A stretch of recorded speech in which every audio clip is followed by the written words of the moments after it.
Biblia inasema kwamba lile pango Lazaro alikuwa amewekwa, kuna mawe walikuwa wameweka, walikuwa wamesindilia kaburi, na Biblia inasema na Yesu alipofika akaambia watu, ondoeni jiwe. Naomba jioni ya leo lazima wataondoa jiwe, jiwe waliokulaani lazima wataondoa, jiwe ya madhabahu ya giza lazima wataondoa, jiwe ya majini lazima wataondoa, jiwe ya singomata lazima wataondoa, jiwe ya kukalia vijana sema fire. Yesu akaingia na akaambia watu, ondoeni jiwe. Salamia watu watatu, ambia toa jiwe, toa jiwe.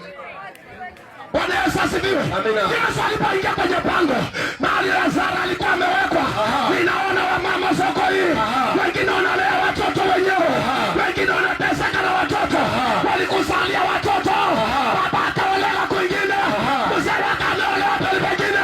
Ninaomba jioni ya leo hata kula ugali mahali yako, atakumbuka nyumba yake.